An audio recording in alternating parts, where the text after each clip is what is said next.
sobre el tema de la iglesia. Gloria al Señor. En la ocasión pasada hablábamos de qué era la iglesia y qué no era la iglesia. Y ahí estuvimos estudiando ese tema. En esta mañana, con la ayuda del Señor, vamos a hablar sobre la unidad de la iglesia. Esto es parte vital del tema de la iglesia. No se puede desarrollar una temática sobre la iglesia si no se habla indiscutiblemente de la unidad de la iglesia. Y vamos a mirar algunas cosas como lo que tiene que ver con la unidad de la iglesia, basado en lo que la Biblia enseña al respecto. Permítame entonces comenzar diciendo con respecto a este tema de manera introductoria, decir que la iglesia es en esencia o es una esencia porque está fundada en un evangelio, unidos a un Señor y con la morada de un espíritu. Nótese esto, hermano. Vuelvo a leer. La iglesia es una esencia, es decir, es un cuerpo, digámoslo así, porque está fundada en un evangelio. La iglesia está fundada en el evangelio de nuestro Dios. Unidos a un Señor, servimos, amamos, adoramos, seguimos a un Señor. Y con la morada de un espíritu, es decir, que la iglesia se ha constituido en la morada, en el hábitat del Espíritu Santo. Cada creyente es en esencia el templo del Espíritu Santo. Así lo enseña el apóstol Pablo cuando habla con respecto de este tema, que cada creyente, nuestros cuerpos son templo del Espíritu Santo. Entonces la iglesia en términos general, de manera global, se convierte en la morada de Dios a través de su Espíritu Santo en medio de la iglesia. Bien, lo primero que tenemos que considerar con respecto a la unidad de la iglesia es que es un plan o es el plan de Jesús para la iglesia. Cuando Jesús compró la iglesia con su sangre maravillosa, cuando pensó en dar su vida por la iglesia, tenía en mente la unidad de la iglesia. Vuelvo y digo, hermano, no podemos desarrollar la temática de la iglesia sin, de manera imprescindible, hablar sobre la unidad. La unidad es algo muy, pero muy importante dentro de la iglesia. Y ya vamos a mirar, hermano, que no estamos hablando de estar todos juntos en un solo lugar. Porque la unidad no habla de eso, ¿sí? Aunque la unidad es universal, pero no habla de estar juntos en un solo lugar. Ya vamos a mirarlo. Pero lo primero que tenemos que hablar con respecto a la unidad de la iglesia es que es el plan de Jesús para la iglesia. O sea, está en el corazón de Jesús que la iglesia viva en unidad. San Juan capítulo 17, verso 20 al 23. Vamos leyendo y vamos explicando. San Juan 17 dice, verso 20, dice, mas no ruego solamente por esto. Recuerde que esta oración del capítulo 17 se conoce como la oración sacerdotal. La oración que hace Jesús, primero por sí mismo, luego por sus discípulos, los que lo acompañaron durante esos 3 años y medio casi. Pero también eleva su oración por los que iban a creer por el testimonio de ellos de ahí en adelante. Eso nos incluye a usted y a mí en esta oración. Es decir, hermano, que cuando Jesús estaba orando allá hace 2000 años atrás, ya estaba pensando en nosotros. Ya usted y yo estábamos ahí en medio de esa oración, estábamos involucrados, aleluya, en medio de esa oración. Dice, mas no ruego solamente por estos, por sus discípulos, sino también por los que han de creer en mí por la palabra de ellos, ¿Para qué oraba, hermano? Por nosotros. Para que todos sean, ¿qué? Uno. Como tú, oh Padre, en mí y yo en ti. Que también ellos sean uno en nosotros, para que el mundo crea que tú me enviaste. La gloria que me diste yo les he dado, para que sean uno, así como nosotros somos uno. Yo en ellos y tú en mí, para que sean perfectos en unidad, para que el mundo conozca que tú me enviaste y que los has amado a ellos como también a mí me has amado. Es decir, hermano, que Jesús ya tenía en mente que la iglesia fuera una.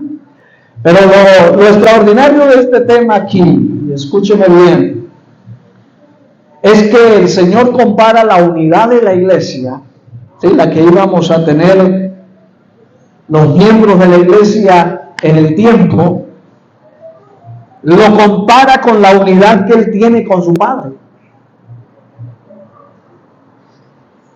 Esto lógicamente nos lleva a pensar que el tema de la unidad es un tema extraordinario.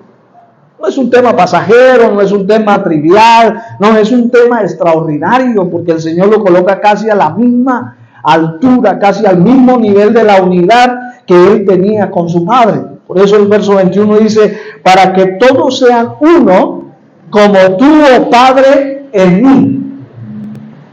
Ahora, hermano, yo no sé si usted alcanza a entender la unidad que tenía o que tiene Jesús con su Padre. Esto es un misterio, esto no está revelado 100%. Es algo que usted y yo no alcanzamos a entender completamente. Pero ellos son una unidad. Por eso nosotros somos esa parte de la iglesia que creemos en la unidad de Dios. ¿Por qué? Porque existen tres personas.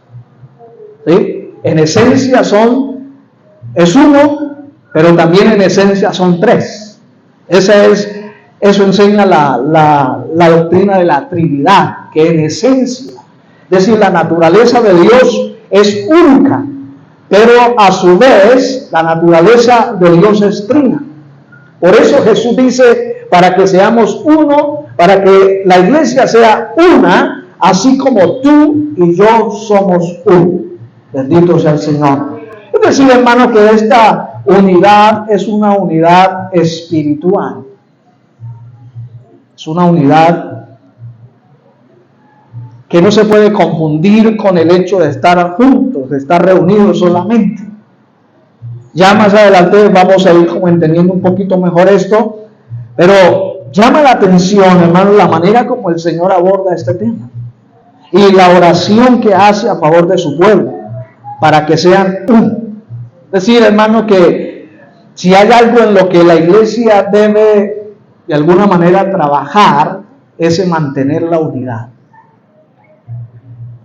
Y en lo que debemos nosotros entender es que el Señor nos ha llamado para ser uno, que ya más adelante vamos a entrar a ese tema. Alabado sea el Señor. Pero lo importante aquí es entender también que la unidad es el plan de Jesús para la iglesia. Esto no es capricho de quienes predicamos la palabra, no es capricho ni siquiera del apóstol Pablo, que desarrolla ese tema también en sus epístolas. No, esto nació en el corazón de Jesús. Jesús estaba pensando en los suyos, estaba pensando en quienes iban a creer de ahí en adelante. Y él sabía que no solamente se estaba limitando a la tierra sagrada de allí, de Israel, de Judea, de Samaria, sus alrededores. No, él estaba pensando en todos aquellos que por testimonio primeramente de los discípulos y luego de los discípulos de ellos y haciendo sucesivo, en la medida que el tiempo iría pasando, se iban a convertir y se iban a ser parte de ese pueblo llamado la iglesia. Pero que en la mente del Señor estaba ese plan para la iglesia de que independientemente de que unos vivieran en un lado y otros en otro, independientemente de que hayan diferencias culturales, diferencias de lenguaje, de idiomas, de colores, tal vez de estratos sociales, tal vez de grados intelectuales.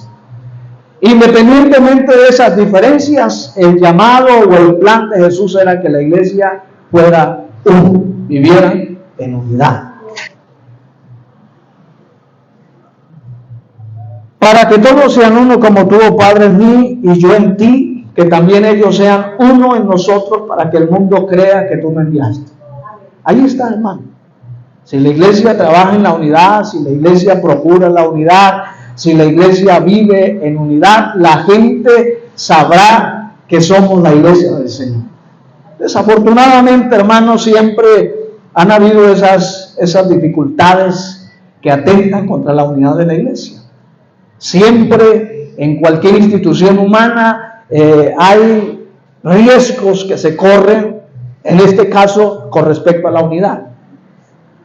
Los celos, las envidias, las divisiones, los pleitos, en fin, un montón de factores pueden chocar y pueden impedir que la iglesia viva en unidad. Pero contra eso precisamente es que tenemos que procurar la unidad, vencer esas dificultades que se presentan. Yo no, en mis 30 y algo de más años de ser cristiano, no he visto una iglesia perfecta y no conozco una iglesia perfecta. Toda iglesia tiene sus dificultades, pero precisamente ahí está el reto y el desafío con respecto a la unidad que Jesús quiere y desea para su iglesia. Alabado sea el Señor. Verso 23 dice: yo en ellos y tú en mí, para que sean perfectos en unidad, para que el mundo conozca que tú me enviaste y que los has amado a ellos como también a mí me has amado. Alabado sea el Señor. En el capítulo 13 de San Juan, el Señor, pensando en la unidad de la iglesia, dice lo siguiente, que es muy importante. Es decir, no se puede tener unidad si no se practica lo que el Señor dice aquí en el capítulo 13, versos 34 y 35. Dice: un mandamiento nuevo os doy, que os améis unos a otros, como yo os he amado, que también os améis unos a otros. En esto conocerán todos que sois mis discípulos, mi iglesia, digámoslo así, si tuviereis amor los unos con los otros. Aleluya.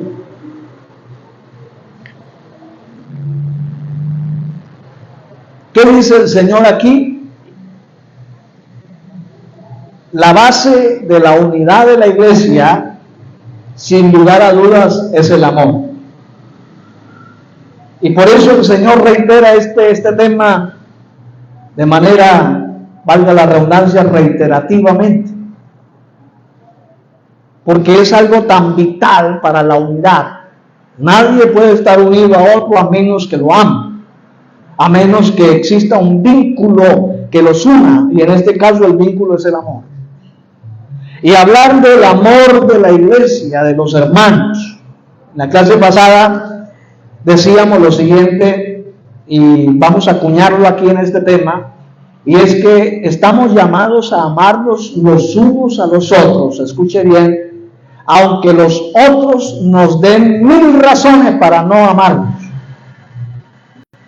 Vuelvo y repito, hermano.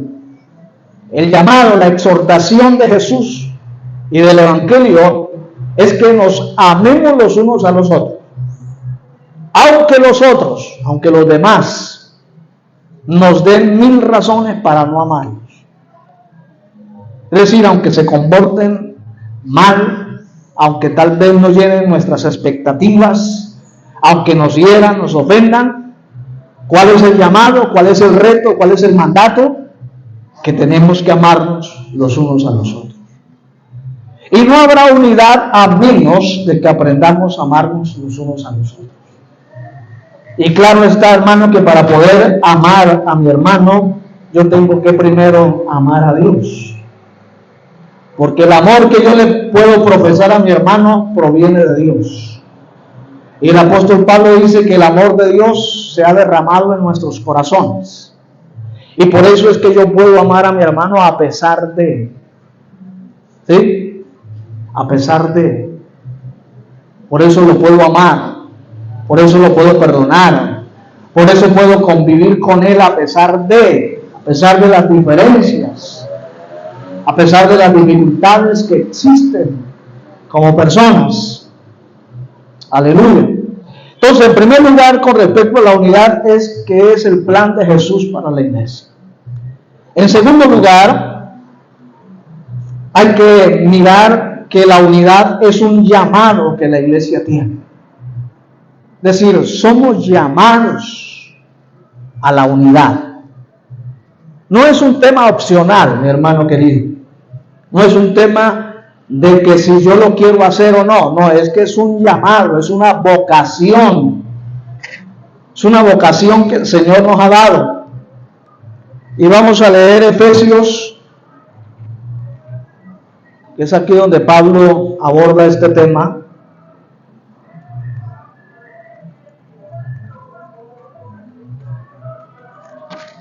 Efesios 4, del 1 al 3. Aleluya.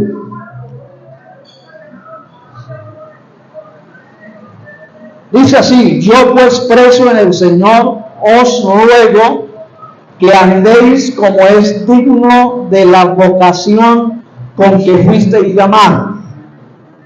Tenga presente esos términos.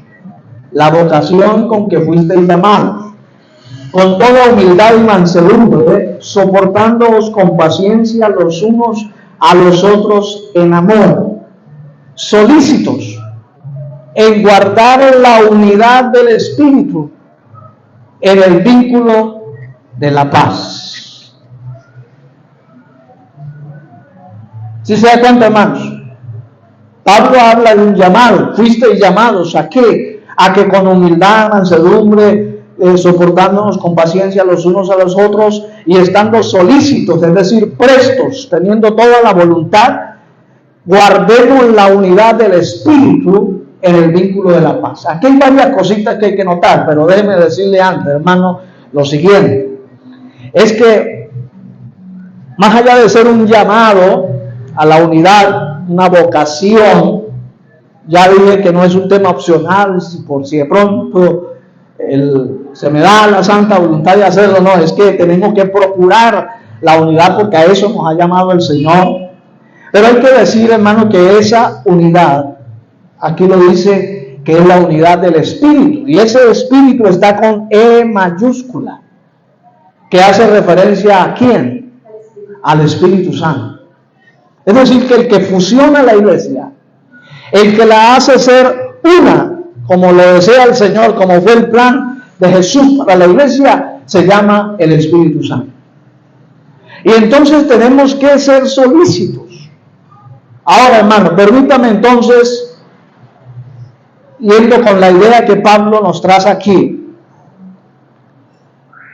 Pablo menciona algunas cosas que hay que hacer precisamente para guardar la unidad en el Espíritu. Claro, el deseo de Dios es que seamos uno. Pero como el Señor sabe que somos seres humanos,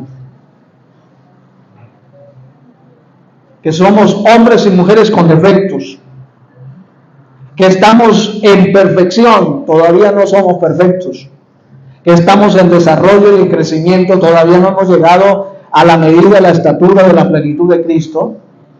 Entonces hay algunas cosas con las que Pablo dice que si hacemos eso podemos llegar a cumplir el llamado que Dios nos ha hecho con respecto a la unidad. Lo primero que dice es con toda humildad. Yo no sé si usted alcanza a entender o comprende por qué Pablo incluye aquí la humildad. ¿De qué nos sirve la humildad a la hora de pensar en la unidad? Yo voy a decir solamente una razón, aunque pueden haber varias. Pero una en particular es que con humildad yo puedo reconocer quién es mi hermano.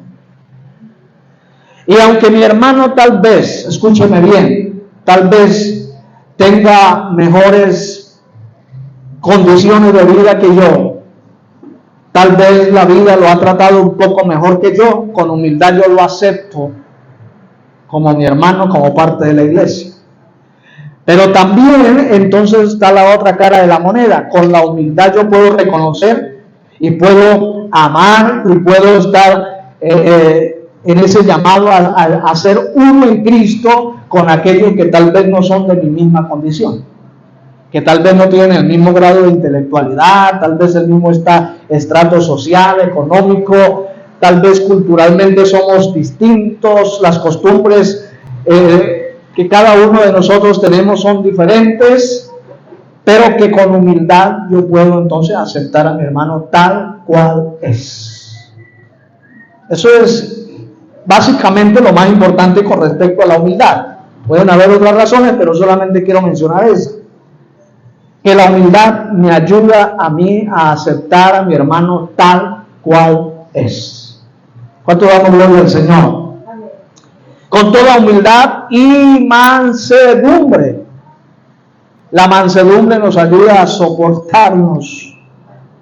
Aleluya. A soportar a mi hermano. Yo les pregunto a ustedes, ¿será que necesitamos esa mansedumbre a la hora de soportarnos los unos a los otros? Claro que sí, hermano. En nuestra práctica diaria de vida, no llenamos las expectativas que los demás tienen de nosotros. Nos equivocamos. Sin querer queriendo a veces ofendemos. Sin querer queriendo a veces herimos. Traicionamos. Quebrantamos la confianza. ¿Y qué nos toca a nosotros los que somos miembros de la iglesia? Soportarnos con mansedumbre. Entonces la mansedumbre nos ayuda a soportar, que es lo que sigue diciendo aquí, soportando con paciencia. Por un lado la mansedumbre nos enseña a soportarnos y por otro lado Pablo le añade de que esto es con paciencia. Y la paciencia no tiene límite, hermano. Aunque decimos nosotros que la paciencia se acaba. Pero la paciencia que viene del Espíritu Santo, la que viene de Dios, no tiene límite. Decir, hermano, que yo no le puedo decir, bueno, una más y se acabó. Esta es la última que le perdono, esta es la última que le soporto. No, mi hermano querido, aquí nos toca hasta que la muerte nos separe o hasta que el Señor venga por nosotros. Amén, hermano. Por eso, dentro del tema del perdón, que es algo que vamos a hablar casi al final ya del tema, pero los discípulos le preguntaron, Señor, ¿hasta cuántas veces tengo que perdonar a mi hermano? Y el Señor le dice, 70 veces 7. Ellos pensaron que era hasta 7. Y dijo, no, hasta 7 no, 70 veces 7. Entonces es un número que no se puede leer. Alabado sea el Señor. Es decir, que el perdón en ese sentido es indefinido. ¿Cuántas veces? Todas las veces que sea necesario. Entonces aquí Pablo le dice, o nos dice a quienes hacemos parte de la iglesia, que nos tenemos que soportar con paciencia, sin límite. Los unos a los otros en amor. Vuelve y reitera el amor los unos a los otros. Y añade algo más y dice, solícitos en guardar. Es decir, estén prestos, estén dispuestos, tengan la voluntad de guardar la unidad del Espíritu en el vínculo de la paz. Aleluya. Es decir, hermano, aquí hay varias cosas. Estar dispuestos a guardar la unidad del Espíritu en el vínculo de la paz. Es decir, habla de esas buenas relaciones interpersonales que deben existir dentro de la iglesia. Una iglesia se mantendrá unida si aprende a convivir los unos con los otros, si aprenden a desarrollar buenas relaciones interpersonales, a tratarse con respeto, con consideración. Alabado sea el Señor, manteniendo siempre la armonía y en este caso, como dice aquí, la paz. Amén, hermano. Cuando trabajamos en eso, y tratamos de desarrollar la unidad, pues le estamos cerrando esos espacios a esos enemigos de la unidad precisamente, a esos pleitos, a esos ceros, a esas contiendas, a esas divisiones, en fin, etcétera, que a veces por cosas tan pequeñas nos peleamos, discutimos, en fin, y eso nos va separando, nos va haciendo daño con respecto al vínculo y a la unidad que el Señor espera de nosotros, la iglesia. Gloria al Señor. Vamos a leer otro versículo aquí para acuñar este tema. Primera de Corintios 1:10.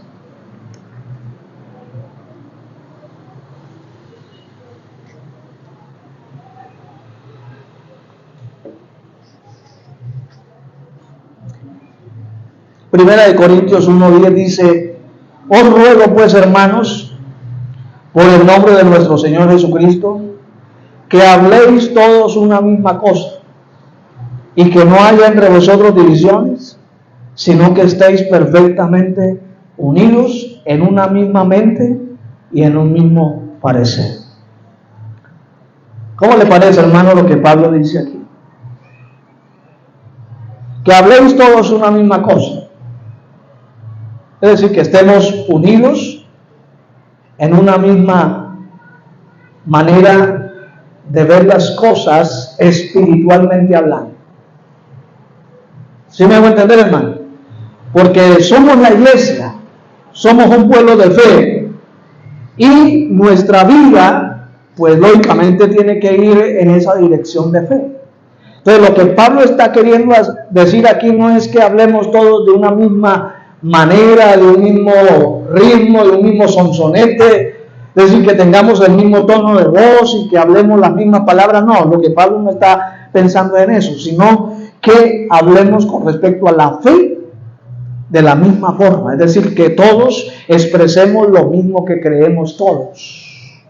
Amén, hermanos. Todos creemos en algunas doctrinas que son cardinales universales. Todos creemos en la Trinidad, por decirlo de alguna manera. Entonces, lo que Pablo tiene en mente aquí es decir que la iglesia hable lo que tiene que ver con la Trinidad, y que no hable una cosa distinta a ella, sino a lo que se ha enseñado y a lo que siempre se ha creído al respecto. Alabado sea el Señor. Con eso, hermanos, se le cierra la puerta a las falsas doctrinas. Se le cierra la puerta a esos aires de doctrina que vienen de afuera, que quieren golpear la unidad de la iglesia en ese sentido.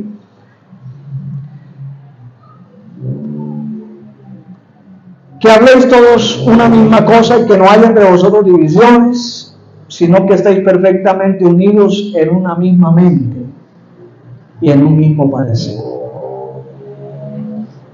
Eso tiene que ver con la unidad a la que el Señor nos llama a estar solícitos, a estar prestos por respecto a la iglesia. Bendito sea el Señor. Una misma mente y en un mismo parecer. Amén. Que no hayan cosas diferentes a las que tienen que ver con la iglesia.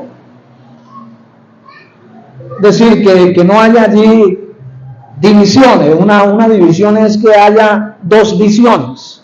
Unos piensan una cosa y otros piensan otra. No, sino que haya una misma dirección. Y para eso, entonces, Pablo habla sobre la unidad.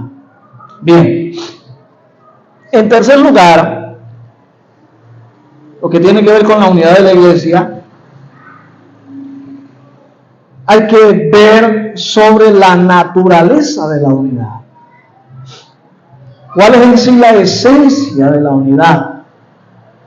¿Es una unidad física? ¿Es una unidad externa? ¿O en su defecto es una unidad espiritual? Vamos a leer 1 Corintios capítulo 12, que es un pasaje muy conocido.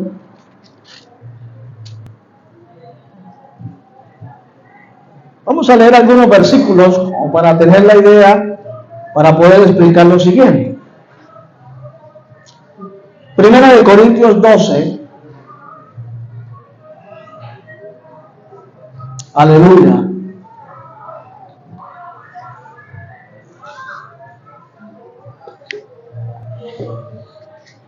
Primera de Corintios 12, del verso 12 en adelante, dice: porque así como el cuerpo es uno y tiene muchos miembros, pero todos los miembros del cuerpo, siendo muchos, son un solo cuerpo, así también Cristo.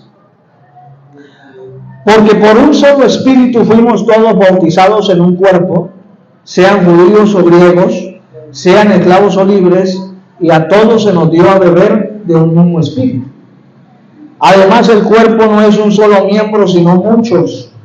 Si dijera el pie: ¿por qué no soy mano? No soy del cuerpo. Por eso no será del cuerpo. Y si dijere la oreja: ¿por qué no soy ojo? No soy del cuerpo. Por eso no será del cuerpo. Si todo el cuerpo fuese ojo, ¿dónde estaría el oído? Si todo fuese oído, ¿dónde estaría el olfato? Mas ahora Dios ha colocado los miembros, cada uno de ellos, en el cuerpo como Él quiso.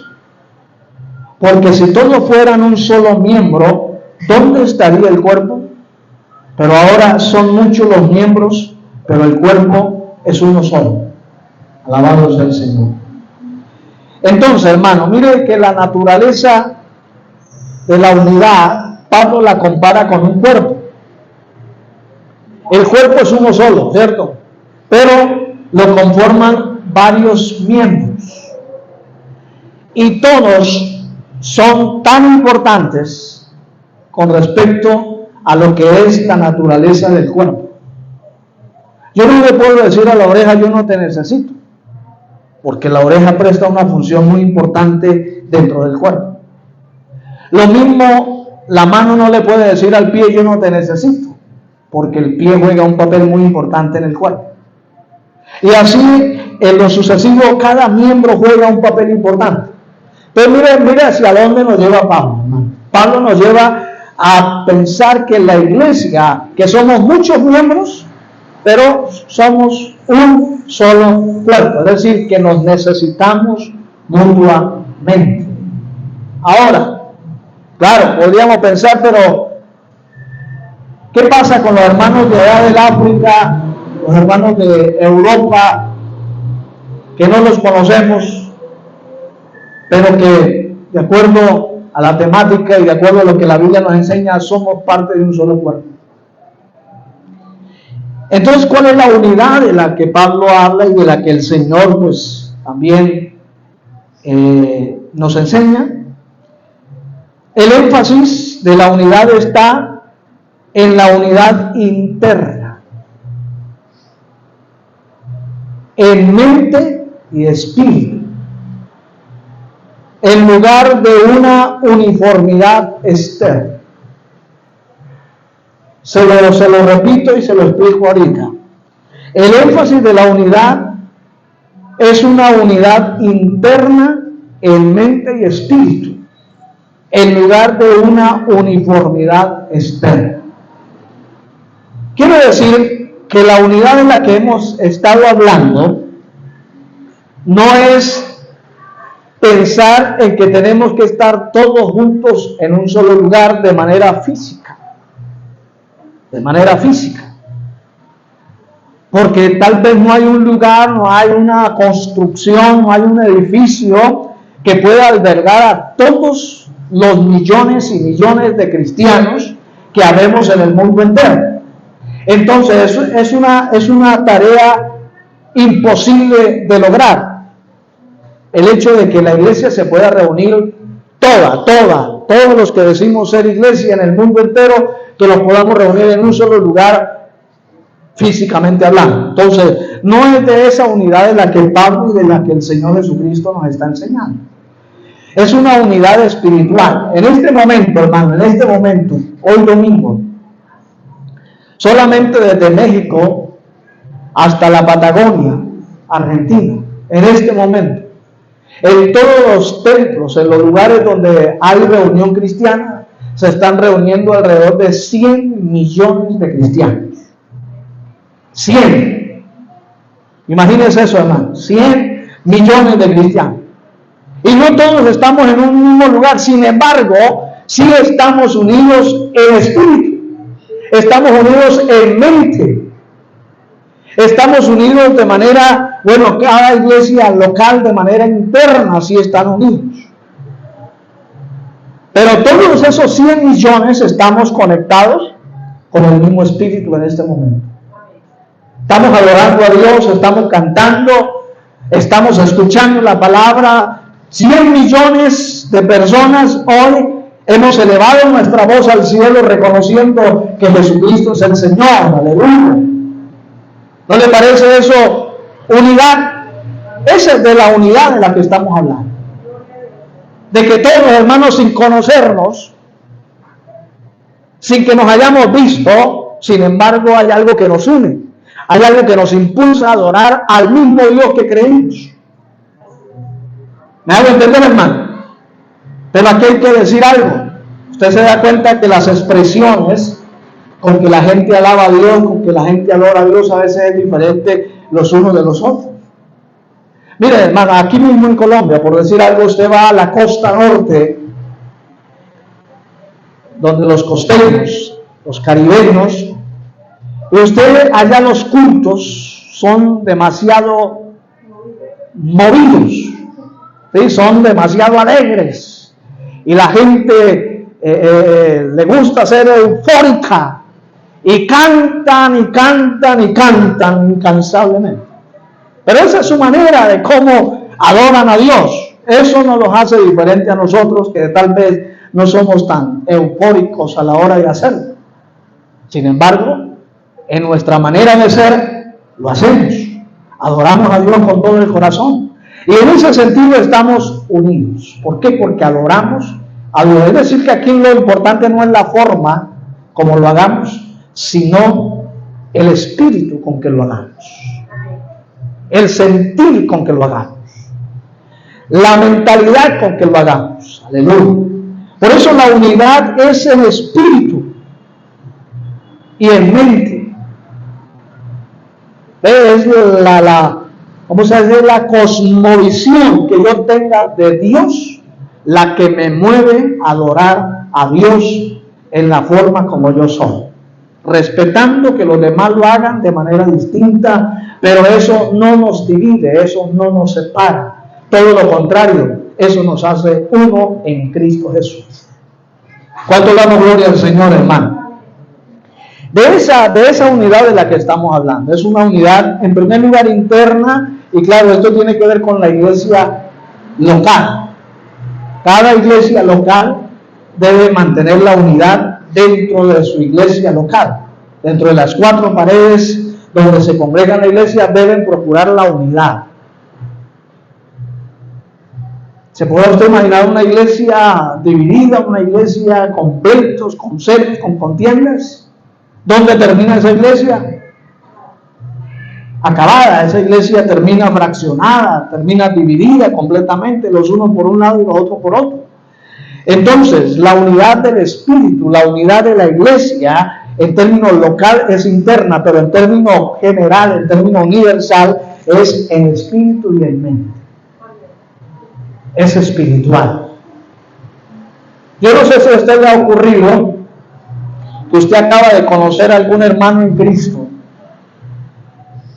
y ese vínculo que nos une, ese espíritu que nos acompaña, ese espíritu que nos ha bautizado a todos los que somos miembros de la iglesia del Señor, que nos ha sellado con su Espíritu Santo. No sé si a usted le ha ocurrido que usted lo acaba de conocer, pero ese vínculo que nos une nos hace tratarnos como si lo conociéramos de hace muchos años atrás. ¿Ven? Esa ha sido mi experiencia cuando he viajado a otros lugares que no conozco a nadie, pero lo hacen sentir a uno como si uno fuera de casa.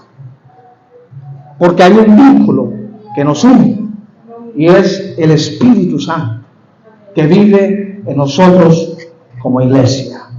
Alabado sea el Señor. Ahora, hermano, ya para pasar al otro puntico, pero no podemos pasar por alto otra cosita de este concepto, es que hablamos que el énfasis de la unidad es una unidad interna en mente y espíritu, en lugar de ser una uniformidad externa. Es decir, que la unidad no se puede confundir con la uniformidad. Uniformidad le habla a usted de uniforme. Y cuando usted escucha ese término uniforme, ¿de qué está pensando o a qué lo lleva a pensar? Exactamente. Hablemos del uniforme que usan los estudiantes de X o Y colegio. Alguna institución, sobre todo en el caso de las Fuerzas Armadas, usan un uniforme. Y todos los que hacen parte de esa institución, pues tienen que utilizar el uniforme, porque eso los identifica como parte de las Fuerzas Armadas de determinado país. Alabado sea el Señor. Entonces, no es esa, decir, no podemos confundir la unidad de la iglesia con uniformidad. No quiere decir que todos tengamos que adoptar las mismas costumbres, los mismos ademanes, vestirnos de la misma forma, pensar de la misma manera. No, porque ya hemos dicho que somos muchos miembros, pero todos somos un solo cuerpo. Y el cuerpo, que son un montón de miembros, pero no todos son los mismos, no todos son iguales. Alabado sea el Señor. No todos son iguales, hermano. Tenemos 5 dedos, pero no todos son iguales. Los dedos del pie no todos son iguales, pero todos prestan una función. Alabado sea el Señor. Las orejas, aunque parecieran ser iguales, pero no son iguales. No son iguales. En fin. Entonces, hermano, hay que rescatar este principio con respecto a la unidad. No es una uniformidad. No estamos, ni se puede adoptar esa cultura de la uniformidad dentro de la iglesia. Aquí respetamos y tenemos que aprender a respetar la libertad de cada persona que es miembro de la iglesia. No podemos someter a las personas a que tienen que adoptar determinadas costumbres, porque es que a mí como pastor, a mí me parece que así es. Porque eso es hacerle daño, eso es traspasar el límite de la libertad cristiana a que tienen derecho, valga la redundancia, los cristianos, los hijos del Señor. Entonces no estamos hablando de uniformidad, sino de unidad. Y vamos terminando de esta mañana preguntándonos cómo se expresa la unidad en la iglesia. ¿Cómo es que podemos ver dentro de la iglesia que hay unidad?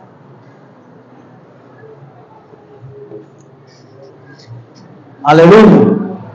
5 cositas aquí, hermano, de manera un poco rápida.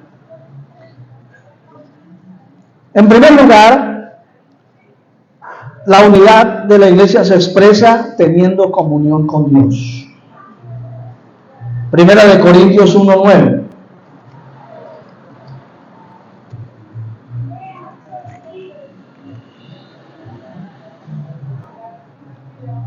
Primera de Corintios 1:9 dice: fiel es Dios, por el cual fuisteis llamados a la comunión con su Hijo, Jesucristo nuestro Señor. No puede haber unidad si no hay comunión con Dios. Aleluya. Entonces, lo primero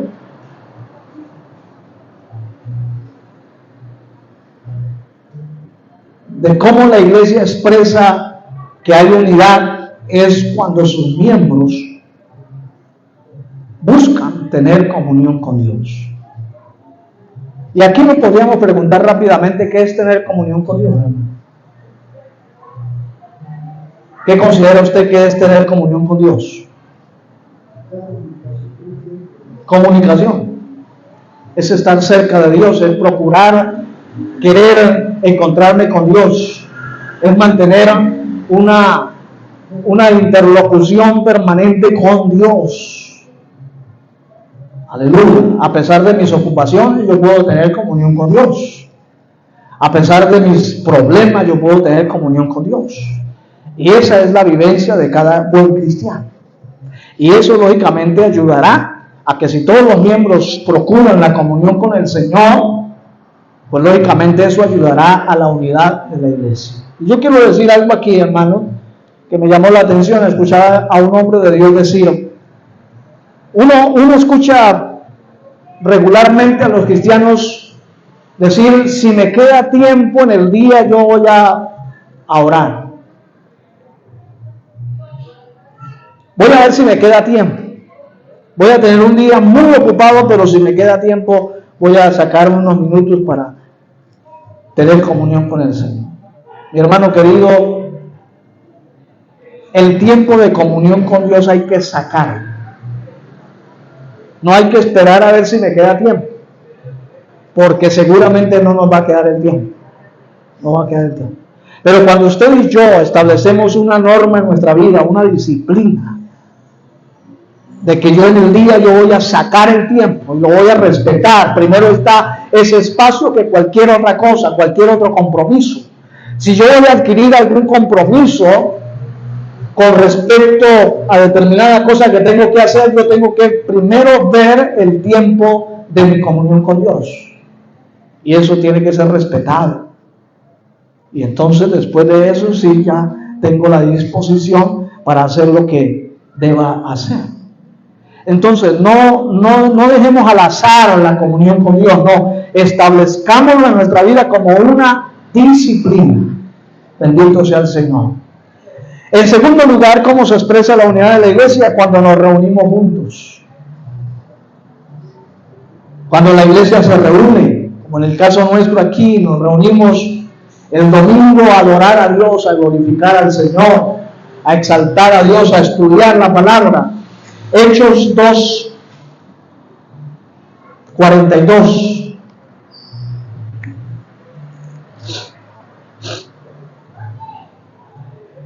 Hechos 2:42 dice, y perseveraban en la doctrina de los apóstoles, en la comunión unos con otros, en el partimiento del pan y en las oraciones. La gente se reunía. Cada primer día de la semana se reunían. Dice más adelante, en el templo y por las casas. La gente mantenía esa unidad y compartían juntos el pan, las oraciones, en fin, etcétera, la doctrina. Entonces, ¿cómo se expresa la unidad de la iglesia? Cuando como iglesia nos reunimos juntos para celebrar el culto al Señor. El Salmo 133 es muy conocido. ¿Cuál? ¿Cómo dice, hermanos? Salmo 133. Vamos a leerlo textualmente.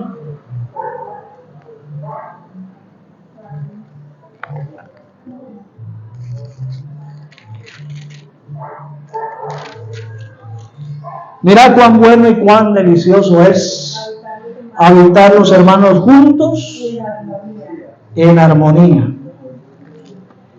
Juntos en armonía. Aquí le añade algo más aquí.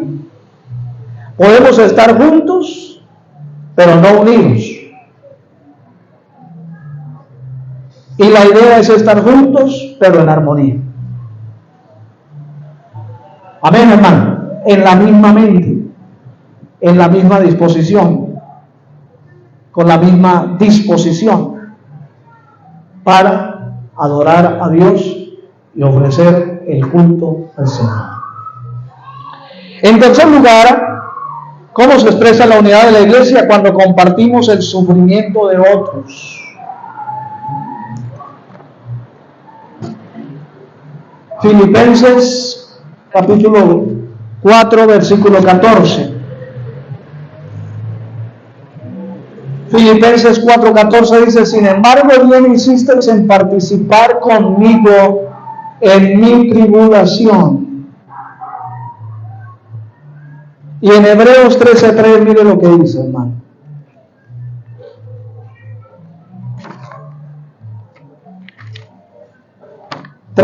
Dice, acordaos de los presos como si estuvierais presos juntamente con ellos, y de los maltratados como que también vosotros mismos estáis en el cuerpo. ¿Cómo expresa la iglesia la unidad? Cuando se involucra con los que sufren en la iglesia. Aquí, hermanos, lógicamente esto lo hemos oído desde siempre, pero no sobra decirlo. Es saludable meternos en los zapatos de los demás. Y es lo que dice Pablo por ahí en otro escrito, que aprendamos a sobrellevarnos las cargas los unos a los otros. ¿Ven? Entonces, ¿cómo expresamos la unidad de la iglesia? Cuando compartimos los sufrimientos de otros. ¿Se duele usted cuando su hermano sufre? Por más diferencias que haya. Lógicamente que nos debe doler, hermano. Si otro sentimiento hay es porque algo está pasando ahí. Pero lo menos que debemos sentir es sentir como ese sentimiento, ese dolor por el que sufre. Lo vamos a acompañar, mi hermano, cuente con nuestras oraciones. Si en algo humanamente y materialmente podemos ayudarlo, lo vamos a hacer. Porque déjeme decirle, entre otras cosas, hermano, hoy estamos viviendo tiempos demasiado difíciles y todos de alguna manera luchamos por sobrevivir. Y yo estaba pensando en estos días con respecto a esa realidad, y es que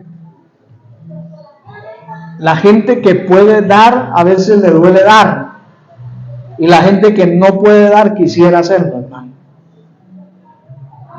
Usted no se da cuenta que la gente que más deseo tiene de ser generoso es la que tal vez no cuenta con buenos recursos económicos, pero que quisiera ayudar. Y de lo poquito que tiene da algo, y de aquellos que tal vez Dios los ha bendecido y los ha prosperado, a veces les duele dar, hermano. Esa es la realidad que a veces pasamos como sociedad y como iglesia. Pero la unidad de la iglesia se refleja en eso. Cuando el hermano está sufriendo, buscamos la forma de hacerle un poquito la vida más fácil. Si bien es cierto, no vamos a poder ayudarlo en todo, pero al menos en algo hacemos presencia. Amén, hermano. En vez de juzgarlo, en vez de condenarlo y de ponerle el pie encima y terminarlo de acabar, le extendemos una mano amiga y le decimos: mi hermano, aquí estamos, cuente con nosotros como iglesia. Amén. En cuarto lugar, hermano, ya vamos terminando. ¿Cómo se expresa la unidad de la iglesia? Cuando somos hospitalarios. Cuando abrimos las puertas de la casa a personas que conocemos. Porque hoy hablamos por nuestro contexto como sociedad en la que vivimos como colombianos. Hoy no está tan fácil abrirle las puertas a cualquiera. Pero en lo que podamos, mínimamente hablando, ser hospitalario, debemos practicarlo y debemos hacerlo. Amén, hermanos. Pero vuelvo y digo, con la salvedad y con el cuidado de que no a cualquiera le podemos abrir las puertas de nuestra casa. Máxime con el riesgo que hay hoy, hermanos, se ha desatado un demonio de perversidad, de violación, de depravación sexual, que no a cualquiera le podemos abrir las puertas, mucho menos dejar a nuestros hijos, a nuestras hijas al cuidado de cualquiera. Casos se han visto y se seguirán viendo. A veces ni siquiera con la propia familia. Yo conocí un caso muy triste y lamentable. Caso de unas nietecitas que la mamá iba a trabajar y la dejaba con el abuelo, y luego con el tiempo se supo que el abuelo las tocaba, las manoseaba. Muy triste, hermano, muy triste que eso ocurra aún dentro del vínculo familiar. Entonces, si no se puede confiar en la propia familia, ¿en quién podemos nosotros confiar? Entonces nos toca jugárnosla con esa realidad, pero sin dejar de ser hospitalarios. Y terminamos con algo que es muy importante, que hace parte de la unidad, y es perdonándonos las ofensas. Colosenses 3:13.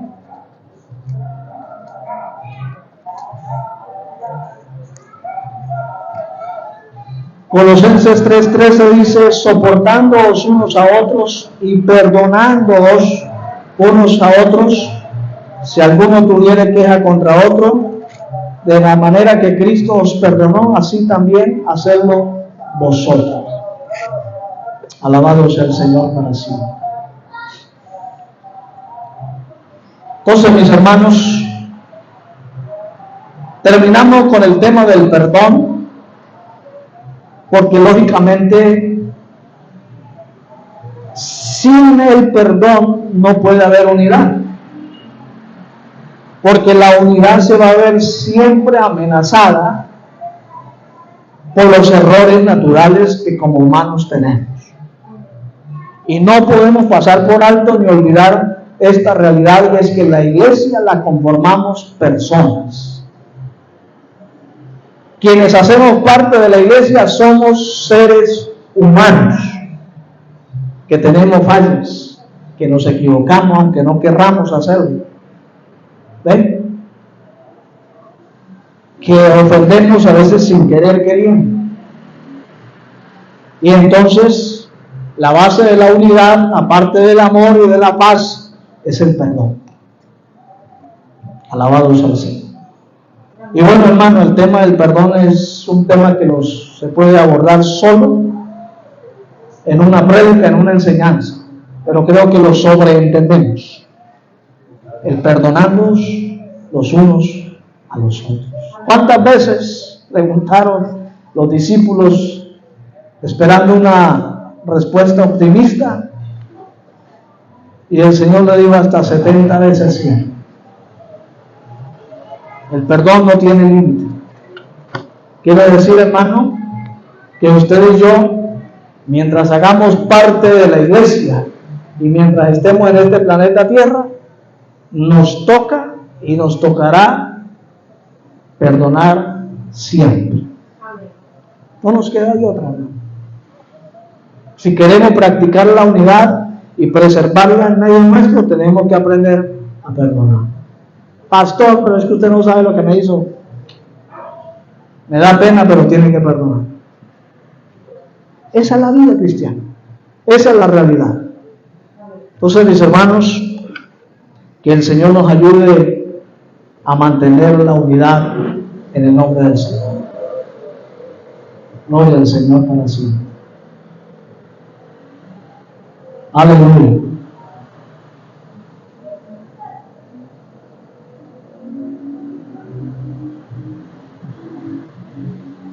Finalizar.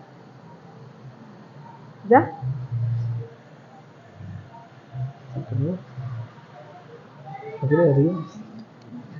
Aleluya.